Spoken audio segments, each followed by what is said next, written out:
नमस्कार, दुनिया आज तक में आपका स्वागत है। मैं हूं आपके साथ रोहित सरदाना। दुनिया आज तक में हम आपको दिखाएंगे पूरी दुनिया की ताजा तरीन खबरें, लेकिन शुरुआत कर रहे हैं दुनिया टॉप 10 के साथ। WHO के मुताबिक कोरोना को हराने के लिए अभी तक लोगों की इम्यूनिटी नहीं बन पाई है। WHO का कहना है कि अभी प्रभावित देशों में सिर्फ 5-10% लोग ही इम्यून है, जबकि यह संख्या 50-60% होनी चाहिए। जापान में कोरोना वायरस के अब तक के एक दिन में रिकॉर्ड 981 मामले आए हैं। इसके साथ ही जापान में कोरोना संक्रमितों की कुल संख्या 28,000 से ज्यादा होगी। मृतकों का आंकड़ा 992 हो गया। इसी बीच दुनिया भर में कोरोना संक्रमितों की संख्या 1,57,00,000 पार हो गई है। इससे मारे जाने वालों का आंकड़ा 6,37,000 के ऊपर हो गया है। बीते 24 घंटे में सबसे ज्यादा नए मामले अमेरिका, ब्राजील, भारत और दक्षिण अफ्रीका से सामने आए। ब्रिटिश पीएम बोरिस जॉनसन ने सार्वजनिक जगहों, दुकानों पर मास्क पहनने के साथ साथ फ्लू वैक्सीन लेने को भी अनिवार्य कर दिया। जॉनसन के मुताबिक 2021 तक मध्य तक ब्रिटेन कोरोना वायरस से निजात पालेगा, लेकिन आने वाले समय को उन्होंने चुनौतीपूर्ण बताया।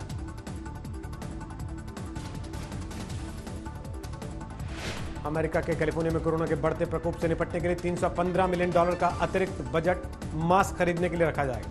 इसके लिए कैलिफोर्निया प्रशासन ने चीन की एक कंपनी से करार किया है। नस्लभेद प्रदर्शनों के बीच अमेरिका के शिकागो की मेयर ने ग्रांट पार्क से क्रिस्टोफर कोलंबस की स्टैच्यू हटाने का आदेश दिया। मेयर ने कहा कि बीते हफ्ते हुए हिंसक प्रदर्शन जैसे हालात दोबारा न बने, इसलिए यह फैसला लिया। नेपाल में भारी बारिश की वजह से कई इलाकों में फ्लैश फ्लड और लैंडस्लाइड हुआ, जिसकी वजह से 132 से ज्यादा लोगों की मौत हो गई। फ्लैश फ्लड के कारण कई घर, सड़कें और पुल पानी में बह गए। प्रिंस हैरी और मेगन मार्कल ने अपने बेटे आर्ची की घर के अंदर फोटो खींचने पर निजता के हनन का हवाला देते हुए मीडिया आउटलेट पर मुकदमा दायर किया। रॉयल दंपति ने आरोप लगाया कि फोटोग्राफर ने अवैध तरीके से फोटो खींची। जापान में ओलंपिक का काउंटडाउन शुरू होने के बाद सेरेमनी का आयोजन किया गया, जिसमें जापानी स्विमर ओलंपिक मशाल के साथ कोरोना से मारे गए लोगों को श्रद्धांजलि और मेडिकल वर्कर्स को सम्मान देती नजर आई। सेरेमनी के वक्त स्टेडियम खाली रहा। पोलैंड के व्रोक्लाव जू में 2 महीने पहले जन्मे सुमात्रन टाइगर को पहली बार दर्शकों के सामने लाया गया। इस जू में विलुप्त होती प्रजाति के टाइगर का 20 साल बाद जन्म हुआ है। दुनिया में इस प्रजाति के केवल 500 टाइगर बचे हैं।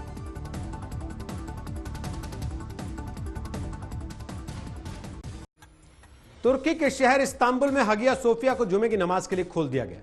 86 साल के बाद यहां फिर से जुमे की नमाज हुई। इसमें राष्ट्रपति रजब तैयब अर्दोआन, आला अधिकारियों और हजारों नमाजियों के साथ शामिल हुए। करीब 86 साल बाद जब तुर्की के शहर इस्तांबुल में हागिया सोफिया को जुम्मे की नमाज के लिए खोला गया, तो तस्वीरें कुछ ऐसी नजर आई। कुछ दिनों पहले ही यहाँ के ऐतिहासिक म्यूजियम को फिर से मस्जिद की मान्यता दे दी गई। इसके बाद जब पहली बार यहाँ नमाज अदा की गई, तो मस्जिद के अंदर और बाहर दोनों जगहों पर लोगों की भारी भीड़ देखने को मिली। मस्जिद के आसपास के इलाकों के साथ ही सड़कें भी नमाजियों से खचाखच भरी हुई थी।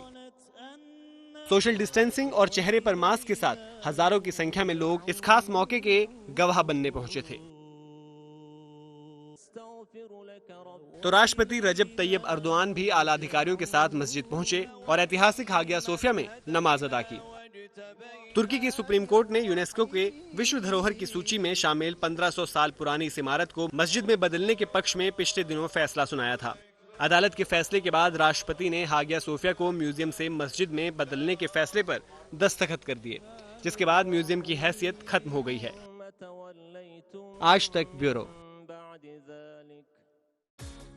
कोरोना के कहर से जूझ रहे अमेरिका में राष्ट्रपति डोनाल्ड ट्रंप के बाद कोरोना वायरस टास्क फोर्स के सदस्य डॉक्टर एंटनी फाउची को अब खेल के मैदान में देखा गया। मेजर लीग बेसबॉल टूर्नामेंट की एक खास सेरेमनी में फाउची गेंद फेंकते नजर आए।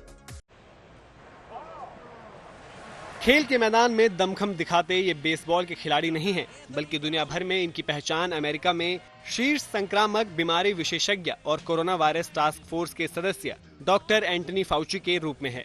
राजधानी वॉशिंगटन में गुरुवार को मेजर लीग बेसबॉल टूर्नामेंट में नेशनल्स और यांकीज के मुकाबले में मैच से ठीक पहले फर्स्ट पिच सेरेमनी पर डॉक्टर फाउची को पहली गेंद फेंकते हुए देखा गया।